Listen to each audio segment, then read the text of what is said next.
Today's episode is brought to you by Mazars. SoundCartel.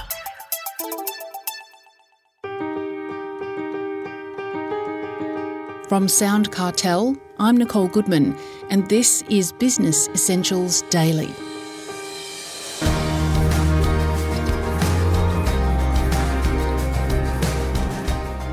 Are you still spruiking your product on social media, hoping for likes, follows and shares? Well, you may be wasting your time and money. George Hauer, Growth Director of social media agency Attention Experts, says that with such sweeping changes across the social media landscape in the last few years, businesses should be aiming for brand value rather than simply brand awareness. This could mean a complete rethink of what, how and where you post. George begins by explaining to Jeff Waters the difference between brand awareness and brand value. A lot of people say to me, George, I want to build brand awareness. And I'm like, okay, I can build brand awareness, but if everyone thinks your brand is mud, then it's not worth much, right? So what brand value actually is perceived value of a brand with a target market. So how they're actually perceiving that brand. And how do you go about building that on social media? There's two ways we can build brand value. One is what a lot of businesses do, which is the customer to business journey. So they tell the journey of the customer to the business, the way they would purchase a product, where to find it, what that experience would look like, what would it look like when they've got the product, and then post-product. And there's a second journey that a lot of businesses don't talk about, which is their business to customer journey. So behind the scenes, purpose, why they're doing what they're doing, and what it takes to deliver that product to the consumer behind the scenes. Could you please elaborate on that number one for us?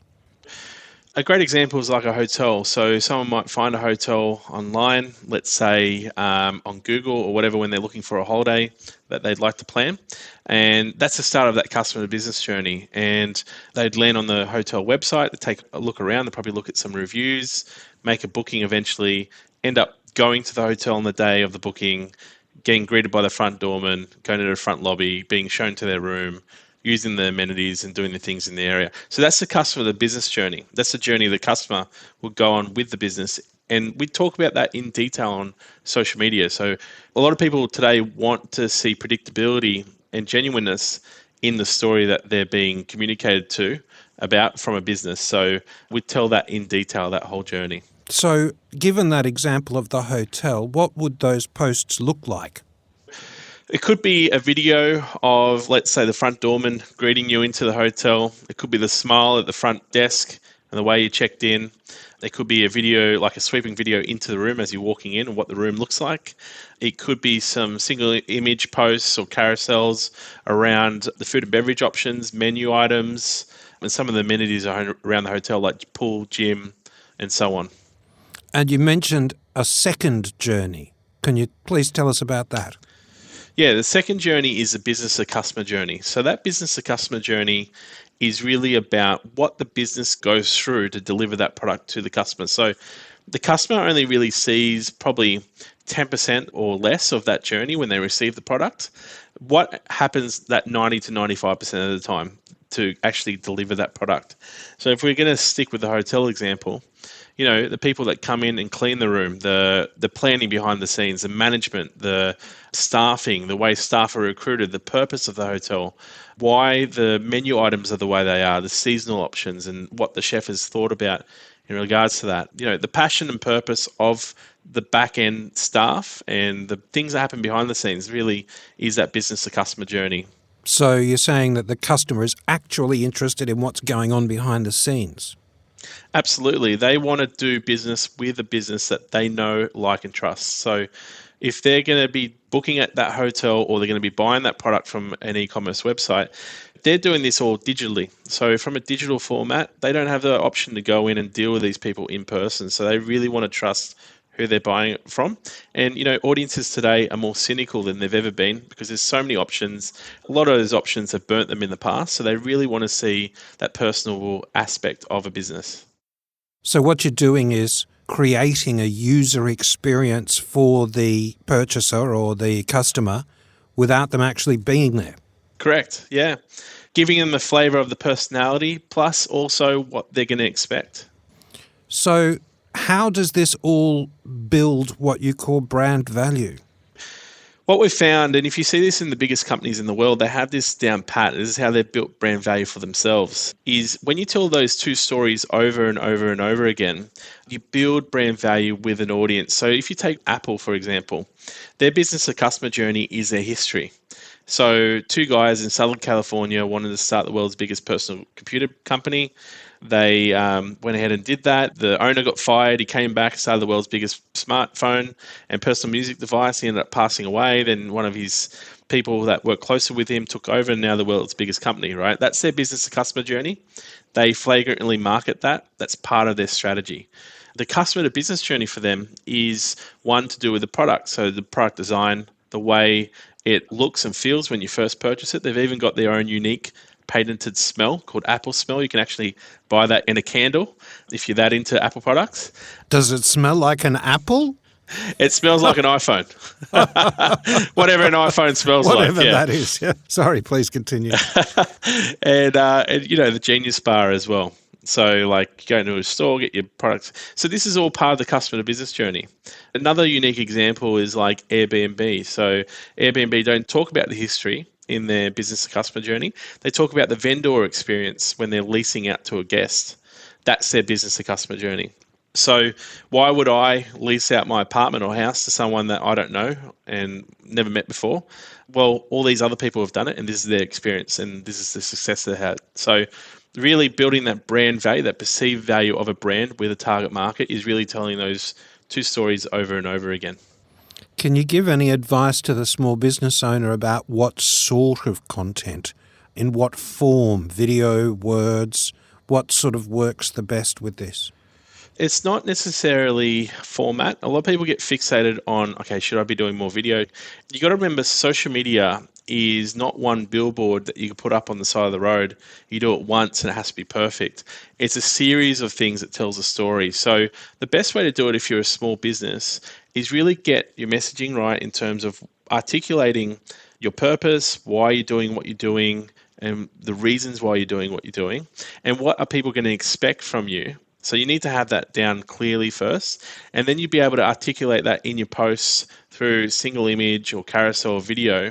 But as long as you're aligned with that messaging, that's great. Because where I see a lot of small businesses go wrong is they don't have that message right, they don't understand it, or they haven't been able to align with it yet, and then their messaging comes out on social media very scattered, and they tell everyone they do this, they do that, they do this, they do that, and it's not aligned in any way. It's not really cohesive as a message that is creating consistency in communication.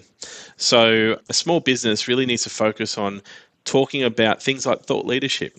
For example, our agency, and Jeff, I'm sure you do the same, how we built our agency was all through workshops and thought leadership, online posts around educating people, delivering webinars and so on. So we can become that terminal that people go to and ask questions about social media.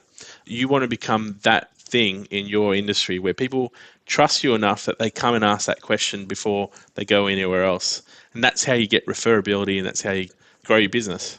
Can you share with us any other pitfalls where people go wrong? Major pitfall people have, and I see this probably with 98% of businesses, is they focus their KPI on likes, comments, followers, and shares. And that is not a good metric to track. That's something that shouldn't be tracked as a KPI. Why not? There's two reasons. One is the algorithm today is less likely to favor you because of more followers, more likes, more comments and shares. The other thing as well is that if you focus on that, people are today liking, commenting and sharing 40% less than they were 2 years ago. So people consume social media today, not like a novelty tool that it used to be back in the day. Like, do you remember when you used to poke people on social media? Like, if someone poked me today, I'd probably block them, right? It's not used like that anymore, right? Yeah, it's not the way it's used. It's used as a content consumption tool today, like TV, like radio.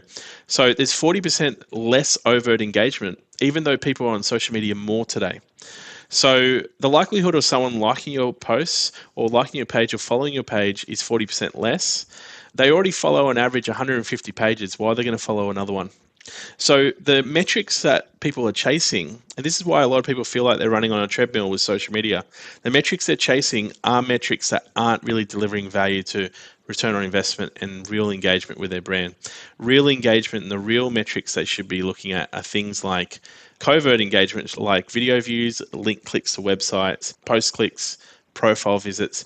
That's the stuff that is actually genuine and stuff that will get you where you need to be as a business. And the algorithms favor that a lot more than the other stuff. Yes, you were promising to tell us what the algorithms were looking for. Is that it?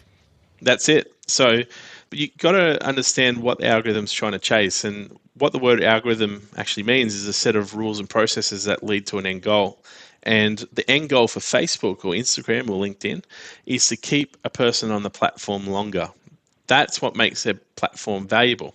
That's how they sell themselves to advertisers, right? If people stay on the platform shorter, then they can't sell their product more valuably to an advertiser, or they lose advertisers. So the algorithms are always trying to work out how to keep people on the platform longer. And what they're looking at is, okay, are they actually sticking there and watching this video? Are they actually clicking on this post? Are they actually stopping on the newsfeed on this photo? That's what they're looking at, not if they like it or they comment on it so much. That was George Hauer, Growth Director at Attention Experts.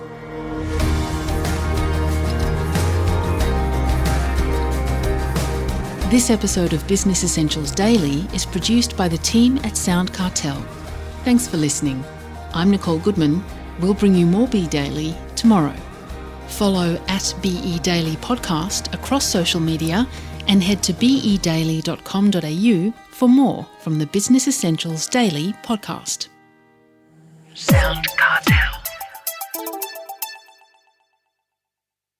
This episode was brought to you by Mazars. To find out more, visit mazars.com.au. That's mazars.com.au.